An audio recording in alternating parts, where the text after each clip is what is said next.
പിതാവിൻ്റെയും പുത്രൻ്റെയും പരിശുദ്ധാത്മാവിൻ്റെയും നാമത്തിൽ ആമേൻ. ഈശോ മിശിഹായ്ക്ക് സ്തുതിയായിരിക്കട്ടെ, ഇപ്പോഴും എപ്പോഴും സ്തുതിയായിരിക്കട്ടെ.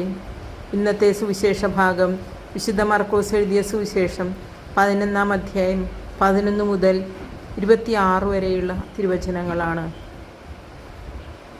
നമുക്ക് പ്രാർത്ഥനാപൂർവം നമ്മുടെ നിയോഗങ്ങൾ സമർപ്പിച്ചുകൊണ്ട് വിശ്വാസത്തോടുകൂടി വചനശ്രവണത്തിലേക്ക് കടക്കാം. അവൻ ജെറുസലേമിൽ പ്രവേശിച്ച് ദേവാലയത്തിനുള്ളിലേക്ക് പോയി ചുറ്റും നോക്കി. എല്ലാം കണ്ട ശേഷം നേരം വൈകിയിരുന്നതിനാൽ 12 പേരോടുകൂടെ ബെഥാനിയയിലേക്ക് പോയി അത്തിവൃക്ഷത്തെ ശപിക്കുന്നു. അടുത്ത ദിവസം അവർ ബെഥാനിയയിൽ നിന്നും വരുമ്പോൾ അവന് വിശക്കുന്നുണ്ടായിരുന്നു. അകലെ തളിരിട്ട് നിൽക്കുന്ന ഒരു അത്തിമരം കണ്ട് അതിൽ എന്തെങ്കിലും ഉണ്ടാകാമെന്ന് വിചാരിച്ച് അടുത്തു ചെന്നു.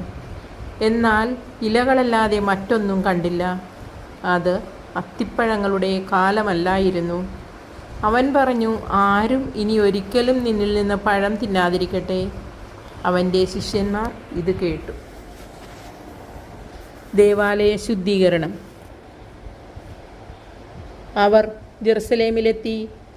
അവൻ ദേവാലയത്തിൽ പ്രവേശിച്ച് അവിടെ ക്രയവിക്രയം ചെയ്തുകൊണ്ടിരുന്നവരെ പുറത്താക്കാൻ തുടങ്ങി. നാണയമാറ്റക്കാരുടെ മേശകളും പ്രാവ് വിൽപ്പനക്കാരുടെ ഇരിപ്പിടങ്ങളും അവൻ തട്ടിമറിച്ചിട്ടു. ദേവാലയത്തിലൂടെ പാത്രങ്ങൾ ചുമന്നു കൊണ്ടുപോകാൻ ആരെയും അവൻ അനുവദിച്ചില്ല. അവൻ അവരെ പഠിപ്പിച്ചു, എൻ്റെ ഭവനം എല്ലാ ജനതകൾക്കുമുള്ള പ്രാർത്ഥനാലയം എന്ന് വിളിക്കപ്പെടുമെന്ന് എഴുതപ്പെട്ടിട്ടില്ലേ? നിങ്ങൾ അതിനെ കവർച്ചക്കാരുടെ ഗുഹയാക്കി തീർത്തിരിക്കുന്നു.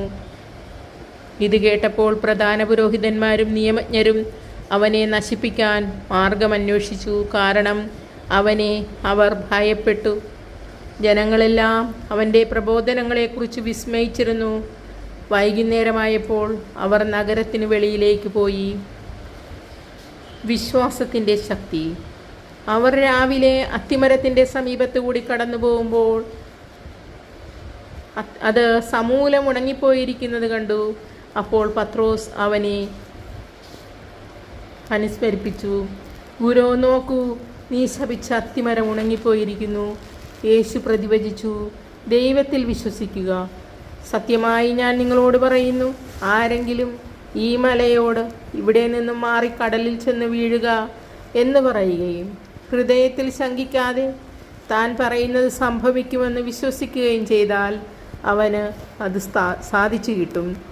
അതിനാൽ ഞാൻ പറയുന്നു, പ്രാർത്ഥിക്കുകയും യാചിക്കുകയും